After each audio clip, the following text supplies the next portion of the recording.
La politique maintenant, quelle unité après le congrès fondateur des Républicains? C'était hier à Paris, marqué par le discours très offensif de Nicolas Sarkozy. Le parti de la droite française a donc changé de nom et de structure. Bonsoir Nicolas Sarkozy. Bonsoir. Merci d'être avec nous ce soir sur le plateau du 20h de France 2. C'est moi qui vous remercie. On entendra dans un instant vos amis politiques qui ont fait entendre aujourd'hui leur petite musique. D'abord, je voudrais qu'on parle de votre ligne politique à vous, Nicolas Sarkozy. Au-delà de la République que vous avez citée, je crois, 86 fois hier dans votre discours, on ne vous a pas entendu sur l'économie, par exemple, le chômage, la croissance. Quelle est votre vision pour la France? Quel est votre programme? Vous savez, j'ai proposé, et c'est important ce qui s'est passé. Il y a 8 mois, j'étais votre invité. J'avais indiqué pourquoi je me présentais à la tête de ma famille politique et ce que je voulais faire. Je voulais transformer notre famille, changer son mode de fonctionnement, la démocratiser, changer son appellation et fixer une ligne. Quelle ligne? La République de la confiance. Pourquoi? Parce qu'est-ce que vous n'avez pas remarqué que les Français n'ont plus confiance en rien ni en personne? Que la crise de confiance de notre société, pas simplement à l'endroit des politiques, des institutions, des médias, de l'ensemble de ceux qui ont la chance de pouvoir s'adresser devant l'opinion publique, comment créer les conditions de la confiance? Et nous avons pensé que la République, ses règles, son fondement, ses valeurs, c'est ce qui manquait. Aujourd'hui, la question, bien sûr que la question du projet des impôts, du chômage viendra. Mais ce qui est important, comment redonner une crédibilité à la République? La confiance, quels c'est pas sont un les programme. valeurs? Non, bien sûr, mais il y a un cadre. Quelles sont les valeurs que nous portons, nous, en France, qui sommes une démocratie, une république? Nous croyons en quoi? Nous croyons dans le mérite, nous croyons dans l'effort, nous croyons dans la laïcité, nous croyons dans une certaine forme d'autorité. Ces valeurs sont battues en brèche. Ça n'est pas battu en brèche. Les valeurs qui sont battues en brèche aujourd'hui, et Dieu sait que la fraternité est nécessaire, l'autorité. Est-ce que l'autorité est légitime? Est-ce qu'on peut faire quelque chose sans autorité? La laïcité, ce n'est pas à la République de s'adapter aux religions. C'est aux religions, quelles qu'elles soient, de s'adapter à la République. Et au fond, en nous appelant les Républicains, ce que j'ai essayé de faire, je ne sais pas si on va réussir, c'est d'aller au-delà du seul débat gauche-droite, dont on voit bien qu'il n'épuise pas l'ensemble des questions de la politique. Et j'appelle tous ceux qui se reconnaissent dans les valeurs de la République à nous rejoindre pour essayer de poser les bases de l'alternance demain et d'un projet profondément républicain qui va au-delà de la simple gauche et de la simple droite. Il a beaucoup été question d'unité et de rassemblement hier lors du Congrès. Pourtant, on a entendu ces sifflets contre Alain Juppé, contre François Fillon. Et aujourd'hui, on sent que chacun marque un peu sa différence. On écoute les petites phrases choisies pour nous par Guillaume Daré et Vincent Pifteau. Le nom a changé, mais les ambitions personnelles des ténors sont intactes. Les Républicains ont tous en tête le même objectif, 2017, à commencer par Alain Juppé. Avec Nicolas Sarkozy, l'affrontement se poursuit. Nicolas Sarkozy a le parti. Moi, pour l'instant, j'ai l'opinion, mais j'organise ma petite PME. Parfois, il arrive que des PME performantes soient plus efficaces que des grandes entreprises du CAC 40. Oui, je vais gagner la primaire, je vais tout faire pour ça. Vous voyez que je me présente pour être battu?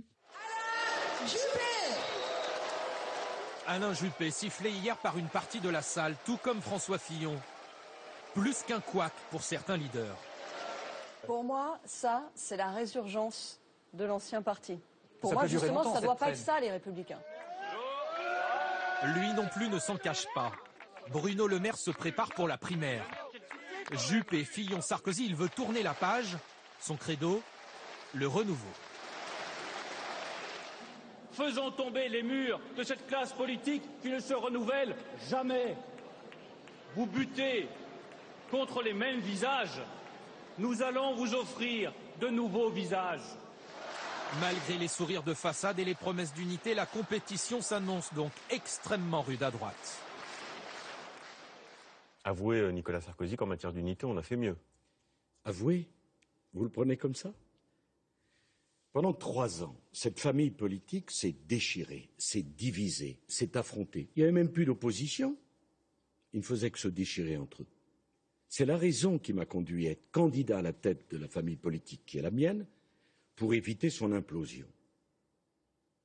Et considérer que depuis 6 mois, l'unité est revenue. Est-ce à dire que l'unité, c'est la fin des ambitions de chacun? C'est tout à fait normal, il n'y a pas de problème. Il y a eu quelques sifflets. Mais vous entendez Alain Juppé qui dit « Nicolas Sarkozy est le parti, j'ai l'opinion avec moi ». Que lui répondez-vous quand on sait qu'hier, il y a un sondage qui est sorti qui dit que 72% des Français ne souhaitent pas vous revoir à la présidentielle en 2017 ? C'est pas moi qui vais lui en vouloir de dire à Alain Juppé cela, puisqu'il m'était arrivé de le dire la même chose lorsque je soutenais Édouard Balladur contre Jacques Chirac avec le résultat que vous connaissez. C'est vrai.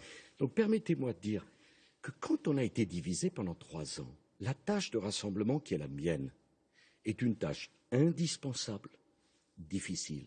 On n'efface pas en 6 mois les séquelles de 3 ans d'opposition. Alain Juppé est un homme de grande qualité qui fait honneur à notre famille politique.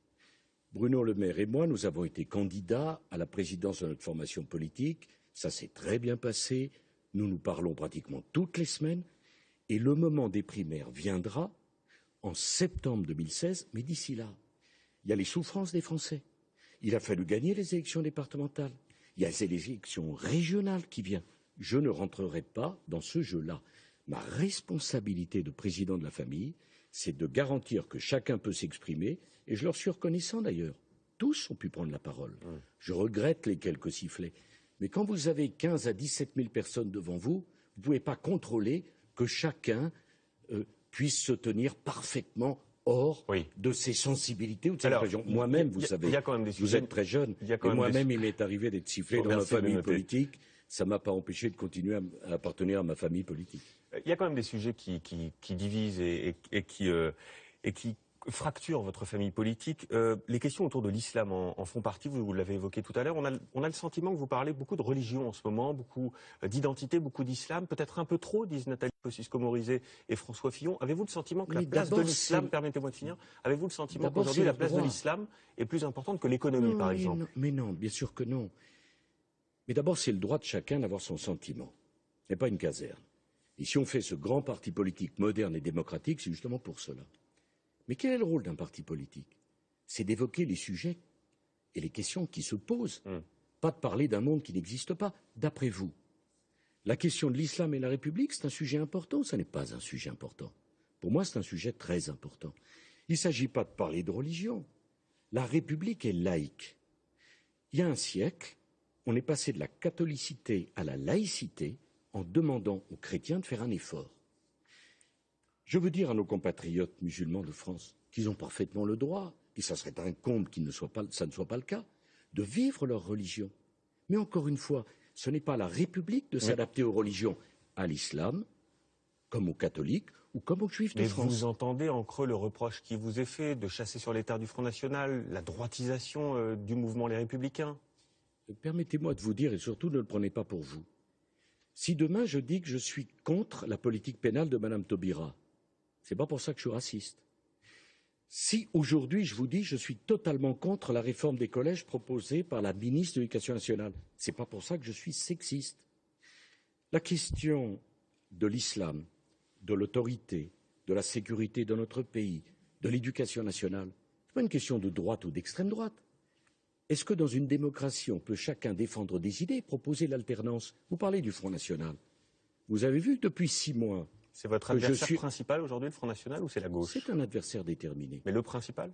Non, il n'y a pas d'adversaire principal. Pour les élections départementales, j'avais indiqué que c'était ni le Parti socialiste, ni le Front National. Mais avez-vous remarqué que tous les sondages prédisaient que le Front National serait devant nous? Ce n'est pas le cas. Mais si la seule opposition dans notre pays, c'est le Front National, comment voulez-vous le faire diminuer? Il y a des gens qui souffrent et qui ont voté pour le Front National. Oui. Est-ce que vous croyez que c'est en les culpabilisant, en leur reprochant, ou est-ce que c'est en proposant une alternative crédible? On entend votre réponse, Nicolas Sarkozy. Oui, mais c'est important parce que si à chaque fois qu'on parle d'un sujet capital pour les Français, qui les concerne dans leur quotidien, on dit « Ah, vous êtes agressif » ou « Ah, vous allez vers l'extrême droite », alors il vaut mieux ne plus avoir de démocratie, ne plus parler de rien, et à l'arrivée, qu'est-ce qui se passera? La montée des extrêmes. Je voudrais revenir sur les propos que vous avez tenus hier lors de votre discours. Je parlais il y a quelques minutes d'un discours très, très offensif. Vous avez dit notamment la terrifiante médiocrité du gouvernement et de l'exécutif qui trahit d'une certaine manière la République. Est-ce que ce ne sont pas des propos un peu excessifs pour un ancien chef de l'État? Franchement, si quelqu'un devait avoir à se plaindre des propos qu'on a tenus à mon endroit, pendant la campagne présidentielle de 2012, j'avais été comparé à Laval. Rappelez-vous le discours du Trocadéro. Monsieur le premier secrétaire du Parti socialiste a dit que j'étais presque xénophobe. Vous savez la maladie de nos démocraties, pourquoi les extrêmes montent? C'est parce qu'on refuse de parler de la vie que vivent les Français. Des sujets qui se posent. Qu'est-ce qui est agressif? C'est cet homme qui a 50 ans et qui n'a aucune chance de trouver un emploi. Oui. Qu'est-ce qui est agressif? Et pour répondre à ma question... C'est cette femme... Je réponds à votre question. Vous validez ce propos? Ils ne sont pas excessifs. Mais non, ce qui est excessif et ce qui est agressif, c'est la souffrance des Français qui est là. Est-ce que vous voulez que parce qu'on est un homme politique et parce qu'on est l'ancien chef de l'État, on doit parler d'une société qui n'existe pas? Savez-vous ce que c'est que le quotidien d'un commerçant qui est écrasé de charges? Vous ne croyez pas qu'il pense que c'est agressif? Il y a 6 millions de nos compatriotes qui sont au chômage, qui n'ont aucune chance de trouver un emploi aujourd'hui. Et moi, je devrais décrire une société qui n'existe pas. Au prétexte de quoi? Au prétexte que j'ai été chef de l'État? Je pense que je suis parfaitement républicain, que je respecte l'ensemble de mes adversaires, qu'il n'est jamais arrivé de tenir un propos personnel à l'endroit de M. Hollande ou de qui que ce soit, mais la politique du gouvernement aujourd'hui, quand je dis qu'elle est médiocre, je pense même que je suis indulgent. On entend vos propos. Un tout dernier mot, Nicolas Sarkozy, si vous le voulez bien, sur vos ennuis judiciaires. La justice a validé il y a quelques jours ces fameuses écoutes téléphoniques dans le cadre de la procédure pour trafic d'influence et corruption. Vous êtes toujours aujourd'hui mis en examen. Est-ce que si vous l'êtes en 2017, vous serez candidat à la primaire et à la présidence de la République? Question simple. Alors permettez-moi une réponse. Est-ce que vous n'avez rien appris de ce qui vient se terminer avec le procès Bettencourt? Ce n'est pas la même affaire. C'est le même principe. Pendant toute la campagne présidentielle, Mme Aubry, le Premier ministre d'alors, François Hollande, ont insulté Éric Woerth, et moi-même par la même occasion. À l'arrivée, qu'est-ce qui reste? Rien. Mais ça n'est pas la même affaire. Soyez aimables. Il n'en reste pas moins que nous avons eu, Éric Woerth et moi, un grand nombre de 20 heures de France 2. C'était pas le même présentateur, pardon de vous le dire, mais c'était la même personne. Est-ce qu'à un moment dans notre pays, est-ce qu'à un moment... Oui, bien sûr. Est-ce qu'à un moment, et de mon non-lieu aussi, est-ce qu'à un moment dans notre pays, on peut attacher aux valeurs de la République que sont la présomption d'innocence, le respect de la personne, l'importance qui s'attache dans tout état de droit à cela? Je crois qu'il serait important, et vous savez, c'est un message, pas pour moi, je n'ai pas à me plaindre, je peux me défendre, mais je pense à toutes ces personnes anonymes qui ont été victimes de ces injustices. Et j'ai une pensée très personnelle pour Éric Woerth. 5 années de ce chemin de croix pour arriver à cela. Merci Nicolas Sarkozy. Ça devrait nous faire réfléchir d'avoir été ce soir notre vous, invité. Comme nous. Merci de m'avoir invité. 6 jours.